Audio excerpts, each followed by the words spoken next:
mais uma aqui no centro de Goiânia. Não vai dar para filmar muito, porque já filmei 1 hora pregando na praça ali e infelizmente acabou a memória. Vai ficar registrado aí pelo menos um pedacinho, né? Pelo menos um pouco, centro de Goiânia. E aqui nós tá bem no centro mesmo.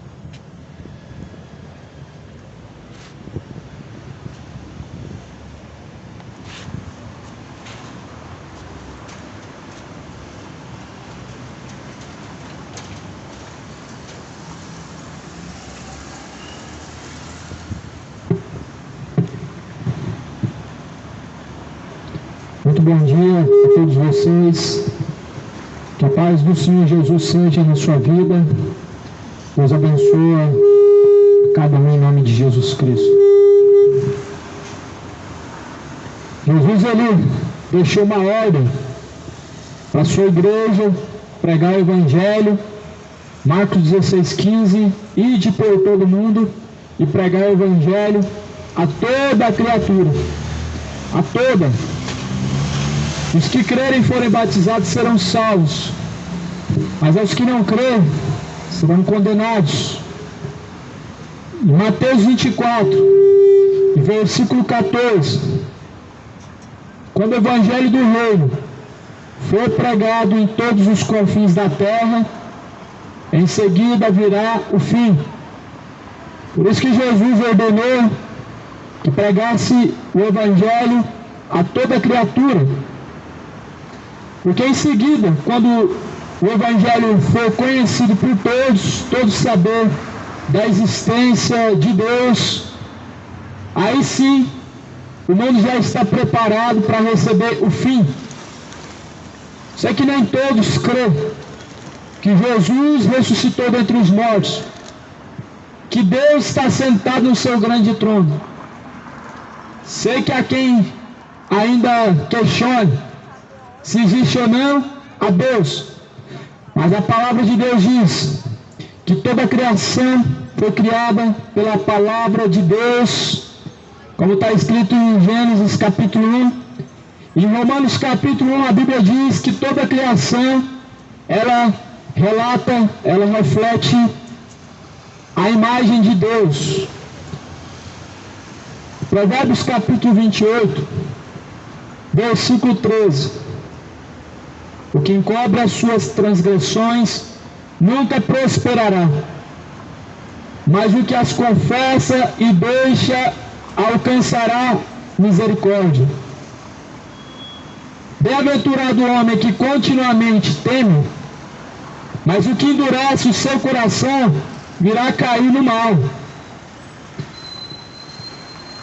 A Bíblia fala que aquele que encobre suas transgressões, transgressão aqui é o pecado, é a desobediência ao próprio Deus. A palavra de Deus diz: quem cobre seus pecados nunca prosperará. Ou seja, nunca vai chegar à salvação da alma. Ou seja, nunca Deus caminhará com ele. Porque há quem diga: Deus habita no coração dele. Há quem diga: Deus caminha comigo.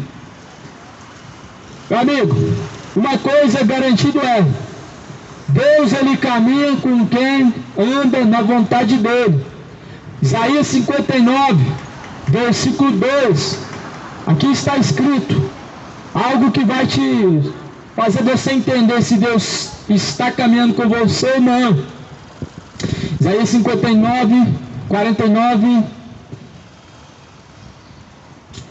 versículo 2. Mas as vossas iniquidades fazem divisão entre vós e o vosso Deus, e os vossos pecados encobrem o seu rosto de vós, para que vos não ouça.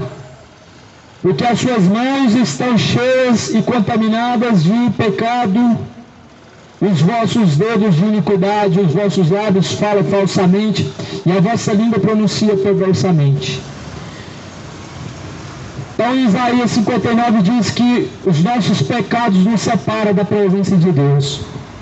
Estava pregando agora há pouco lá na praça Joaquim Lúcio,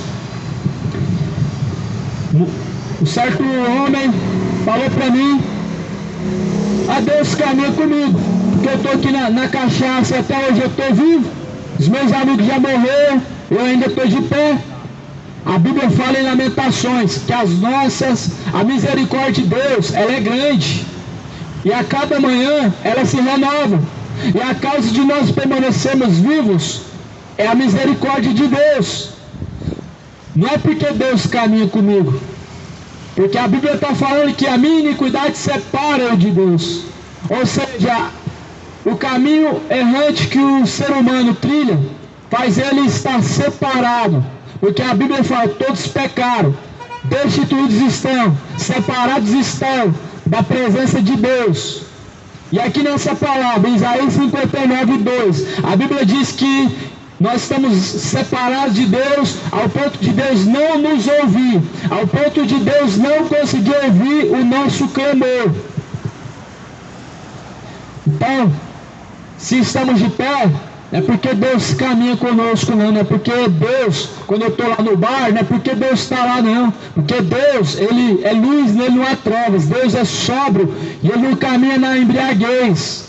Se Deus te deu mais uma chance, é porque Ele quer que você conserta para você encontrar com Deus. Se hoje você acordou e está de pé, não é porque você é bom, fez algo de bom, não, mas é mais uma oportunidade a qual Deus preparou para você buscar Ele. Isaías 55, versículo 6 vai dizer: buscar ao Senhor enquanto se pode achar, e invocar enquanto está perto. E no versículo 7, deixa o ímpio os seus maus caminhos e torne-se para Deus, pois Ele é benigno e misericordioso em perdoar.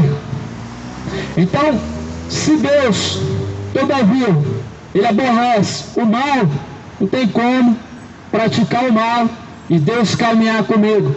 Sendo que você vai ver que Adão e Eva, quando desobedeceu, fez o que não era para fazer, comeu do fruto proibido, e Deus falou que não era para tocar naquela árvore, era a única árvore, era a única coisa que Deus falou que não era para fazer. O pecado não estava no fruto, o pecado foi na desobediência. O que Deus falou para fazer, faça, mas o que Deus falou para não fazer, não faça. E a partir daquele momento, o que aconteceu? Deus passou a não ouvir mais eles, houve um silêncio. Deus só foi até o jardim do Éden para dar a sentença do homem, a sentença da mulher, da serpente. A mulher agora, a Bíblia diz que ela recebeu a sua sentença. Com dores de parto ela vai gerar filhos. O homem, com o suor do teu rosto, ele vai se alimentar, ele vai trabalhar para se sustentar. A serpente vai rastejar por todos os dias da vida dela na terra, do pé da terra vai comer. Só que você vai ver que Deus se calou por centenas de anos na terra.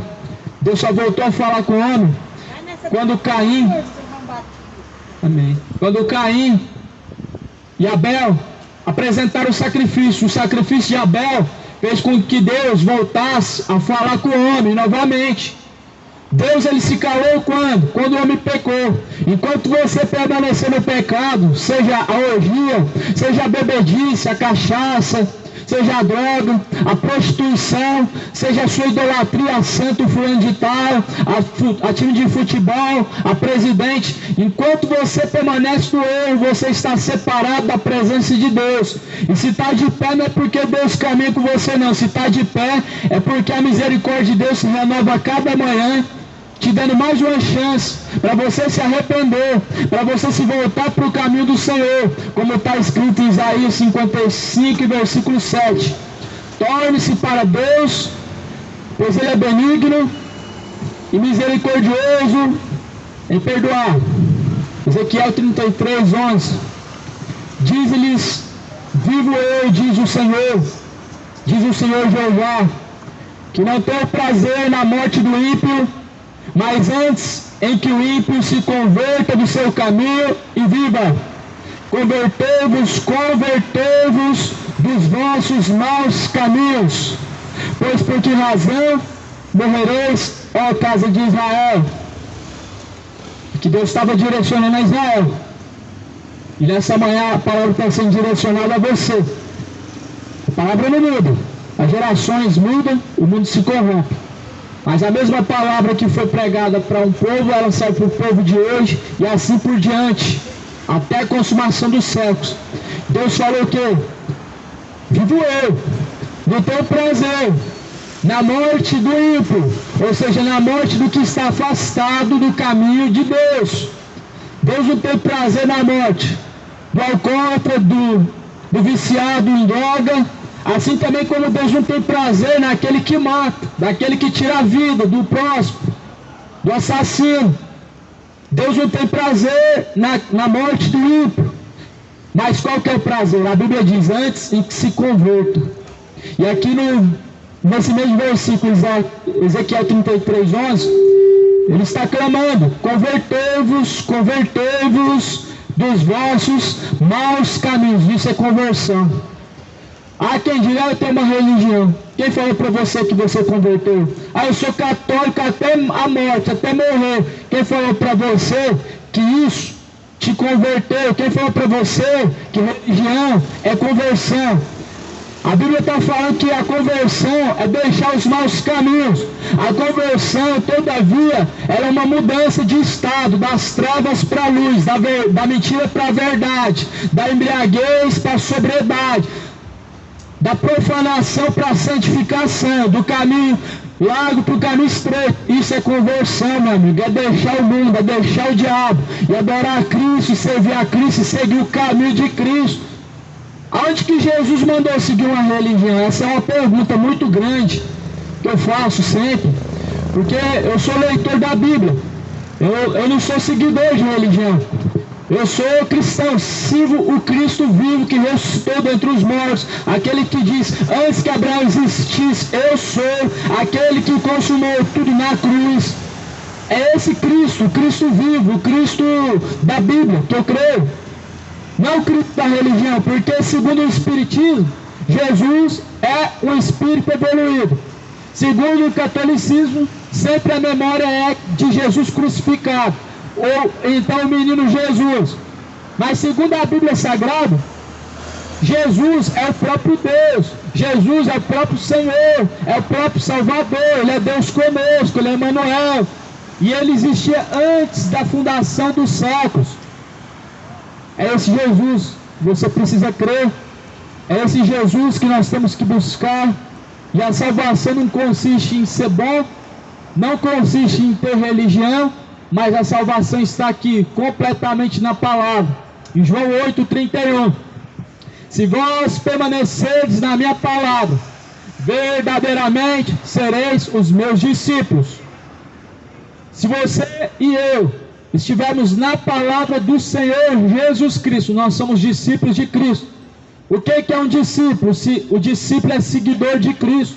O discípulo, ele segue a Cristo onde quer que ele vai. O discípulo, ele atende a voz do Senhor, ele segue a palavra, ele está caminhando ao céu. Jesus mandou você ser discípulo de profeta nenhum. Jesus mandou você ser discípulo de pastor nenhum. O resultado hoje de você ser discípulo de pastor é uma igreja acomodada que só fica dentro de quatro paredes, que não faz o ID, que não prega a toda criatura e não está realizando as obras de Jesus, mas antes somente pregando dentro de quatro paredes. Só que Jesus ordenou, ele disse, ide, vai por todo mundo e prega o evangelho a toda criatura. E é o que eu estou fazendo há mais de 3 anos, atendendo a essa ordenança de Cristo. Porque Jesus, quando chamou Pedro, chamou Tiago, chamou os discípulos, chamou os apóstolos, chamou todos os discípulos que se tornaram apóstolos, eles não ficaram entre quatro paredes. Você vê que Jesus chama para fora. Você vê que Jesus, ele chama o homem, não é para ficar enfornado em quatro paredes. Jesus, em boa parte do seu tempo, pregava nas praças, nas ruas. As sinagogas pertenciam aos fariseus. Fariseu não ia para a praça. Você não vê fariseu no ar livre. Eles se escondem. Eles têm vergonha, eles não gostam de ouvir, eles só gostam de ouvir o líder deles, só gostam de ouvir o mestre deles, o rabi. Então Jesus pregou dentro das sinagogas, mas ainda mesmo assim foi expulso da sinagoga. Ainda mesmo assim não aceitaram Jesus dentro da sinagoga. Até mesmo no templo de Jerusalém, Jesus estava ensinando. Os fariseus pegavam em pedras, tentando a Jesus para apedrejar ele. Então, meu amigo, sinto muito, se você não for o templo de Cristo, se você não for a casa de Deus, a morada de Deus, você não vai encontrar Deus em nenhum lugar, porque o corpo é o templo, é a morada de Deus. Segundo está escrito em Atos dos Apóstolos, capítulo 7, Deus não habita em templos feitos por mãos humanas, nem tampouco aceita ser servido pelos homens. Então, se Deus não habitar dentro de você, eu sinto muito, não tem um endereço fixo para você encontrar Ele. Se Ele não for encontrado dentro do teu ser, da tua alma, do teu espírito, dentro do seu coração, você não encontra Ele em nenhum lugar. Jesus, ele pregou, ensinou, dizendo: entra no teu quarto, fecha a porta do teu quarto, você vai orar ao Pai, em oculto, em secreto, e Ele te ouvirá. Você vai orar para quem? É para Maria? Não. É para Aparecido? Não é. Eu vou pedir intercessão de José? Não. Então é de quem? A Bíblia diz que você vai orar é ao Pai. É o Pai, é oculto. É dentro do teu quarto. Você não vai pedir intercessão de ninguém. Jesus falou: você vai orar para o Pai. E o que eu tenho que obedecer? É a palavra do Senhor. As pessoas estão trocando a palavra de Deus por religião. E aí Jesus ele fala: mas quando tu orares, não seja como os hipócritas, pois que se comprazem em estar orando em pé nas sinagogas e nas esquinas e nas ruas, para serem vistos pelos homens. Em verdade eu digo que já receberam o seu galardão. Mas quando tu orares, entra no teu aposento, fechando a porta do teu aposento,